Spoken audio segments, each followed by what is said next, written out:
구독, 알림 설정까지 부탁드립니다. 오늘도 우리 사는 이야기 찾아주셔서 감사합니다. 사연자분이 보내주신 이야기 시작해 볼게요. 안녕하세요. 저는 대구에서 거주하는 40대 여성입니다. 저희 신랑과 저는 성인이 되어 나이트에서 만났습니다. 사실 이렇게 당당하게 쓸 내용은 아니지만 20살, 30살 한창 노는 거 좋아할 나이잖아요. 그래서 거기서 만난 신랑과 연애를 하게 되었는데 자꾸 본인이 의사라고 하더라고요. 하도 거짓말을 많이 하는 공간이다 보니 그럼 나는 프로게이머다. 그런 식으로 말장난을 하며 지냈는데 나중에 시간이 지나고 보니 정말로 의사더군요. 그리고 1년 정도 지났을 무렵 저는 임신을 하게 돼서 결혼을 하게 되었어요. 결혼 과정은 순탄치 않았고요. 임신을 한 것이 제 잘못은 아니지만 시댁에서는 잘 키워둔 의사 아들이 갑자기 하루아침에 그저 그런 집에 장가를 보내려니 많이 탐탁지 않아 했었던 기억이 납니다. 저희 아버지는 신문사에서 근무를 하고 계시고 어머니는 전업주부예요. 저는 하는 일이 사무직 쪽이라 평범한 편에 속하는데 저희 신랑은 흔히 말하는 개천에서 용난 스타일입니다. 부모님은 작은 회사에 다니고 있고 유난히도 공부를 잘하는 편이었던 신랑은 혼자 공부해서 의대도 장학금을 받고 다녔다고 하더라고요. 그때는 부모님이 반대를 하셔도 아이도 있고 신랑도 절 좋아했으니 혼인신고부터 하고 결혼을 추진했었습니다. 이후 아이를 낳았고 몇 년이라는 시간이 흘렀어요. 아이는 유치원에 다니는 나이가 되었고 저는 아이를 낳고 지내다 보니 흔히들 말하는 경단녀가 되었습니다. 그래서 평일에 동네 빵집에서 아르바이트를 하고 있었어요. 의사 와이프가 왜 빵집에서 아르바이트까지 하냐고 생각하기 쉬운데 저희 신랑은 그때 당시에 페이닥터라 급여가 그리 넉넉하지는 못했습니다. 그날은 퇴근길에 빵을 몇 가지 사서 시댁에 잠시 들렸어요. 너는 의사 와이프가 돼서는 품위 없이 빵이 뭐니? 그럼 어떻게 해요? 혼자 벌어서는 대출구 갚기도 빠듯한데. 너만 안 나타났어도 우리 아들 더 좋은 여자 만나서 떵떵거리고 살고 있을 거다. 저도 그때 저희 신랑 안 만났으면 혹시 알아요? 판검사 신랑 만나서 떵떵거리고 살고 있을지? 너는 어쩜 된 애가 한마디도 안 지니? 그러는 어머님도 지금 이게 몇 년째예요. 그냥 그러려니 하고 지내요. 시어머니와 저의 관계는 결혼은 몇 년이 지났지만 여전했습니다. 제가 애교라도 있게 먼저 다가갔으면 모르겠지만 몇 번 해봐도 여전하길래 저도 그 뒤로는 거의 대접을 안 하다시피 했어요. 그래도 기본적인 도리는 지키며 살아야 한다는 생각이 있어서 무슨 날이나 오며 가며 자주 들리기는 했습니다. 그러다 신랑은 몇 년 뒤 개인 병원을 오픈하게 되었습니다. 저희가 모은 돈에 시댁의 돈, 그리고 대출까지 함께해서 가까스로 돈을 마련해서 개원했고요. 작은 병원이라서 카운터에 간호조무사 같은 분 한 명 있고 그분이 신랑의 일을 도맡아서 하곤 했습니다. 저는 그런 신랑의 내조를 하기 위해 점심때면 몇 가지 밑반찬과 밥을 챙겨서 병원으로 갔었고요. 신랑은 그런 저의 호의를 처음에는 고맙게 생각하다가 점차 제가 하는 행동들이 마음에 들지 않는다며 이야기를 했어요. 의사 와이프씩이나 돼서 이게 뭐 하는 거야. 신랑 밥 챙겨주는 게 뭐가 어때서. 그냥 직원이랑 시켜 먹으면 되는데 뭘 이렇게까지 해. 직원이 보는 앞에서 저에게 면박을 주는 그 사람 때문에 나중에는 그 병원으로 발걸음도 하지 않게 되었습니다.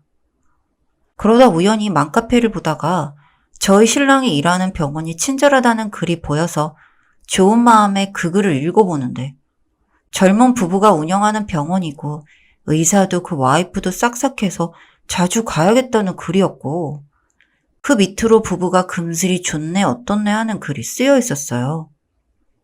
병원에서 일도 안 하는 제가 그 여자였을 리는 당연히 없고요. 그때 애 딸린 미혼모라던 직원이 생각났습니다. 저도 아이를 키우는 마음에 딱해서 뽑자고 했던 사람인데 어디서 이런 식으로 뒤통수를 칠 수 있을까요? 저는 사실 확인을 위해 제 친구를 시켜 병원을 둘러보게 했고 정말 친근하게 엉덩이도 툭툭 치면서 진료를 보는 신랑을 보게 되었다고 했습니다. 그 장면을 보고 있으니 너무 어이가 없었고요. 친구의 말로는 바람을 피우는 게 확실한 것 같다고 해서 신랑에게 병원에 방범용으로 CCTV를 설치하자고 이야기를 했습니다.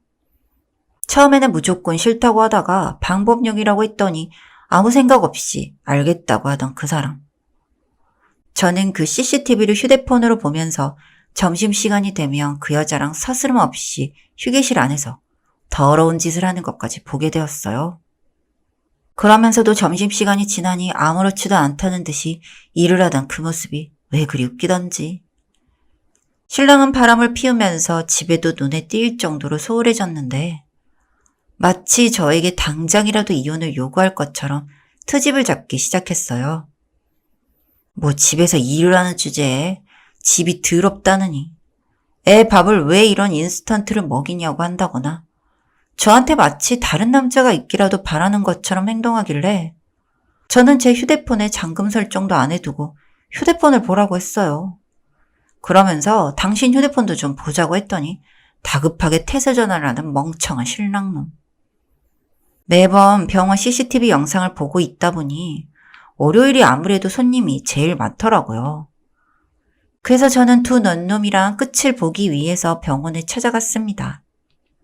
병원에는 사람이 10명 남짓 있었고요. 갑자기 찾아온 저를 보고 신랑은 엄청 놀라면서도 어쩐 일이냐고 물었습니다. 그 여자 직원은 옆에서 아무 말도 못하고 있었고요.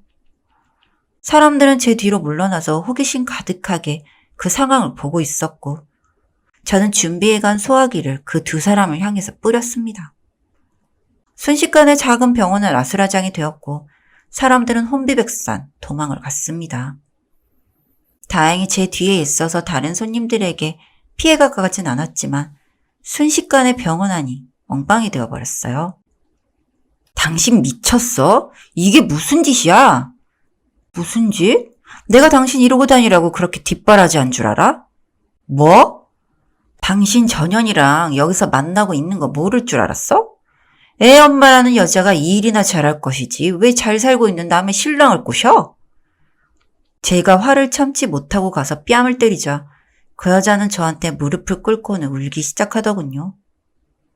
본인한테 아이가 있고 그 아이의 아빠가 되어주겠다고 저희 신랑이 말했다고 합니다.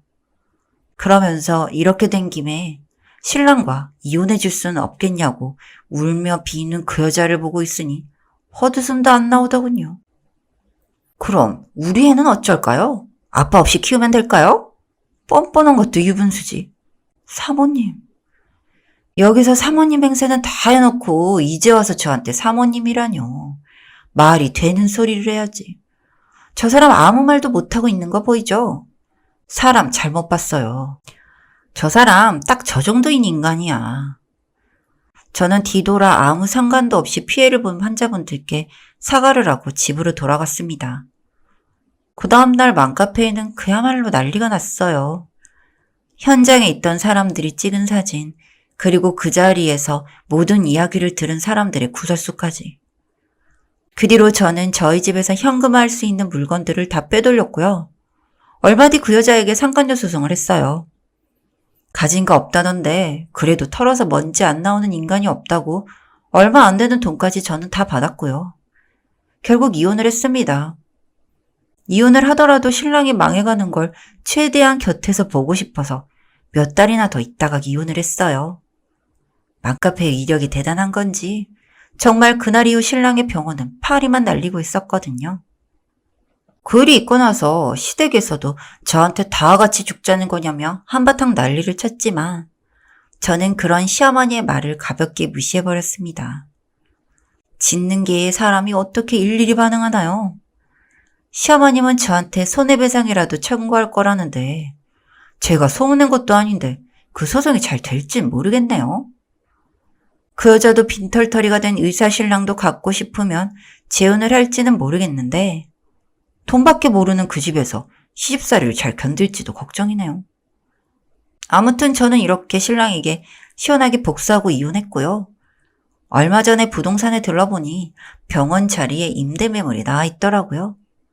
이래서 조강지쳐버리고 잘 사는 꼴이 없다고 하나 봅니다. 사연은 여기까지였고요. 우리 사는 이야기 시청해주셔서 감사합니다.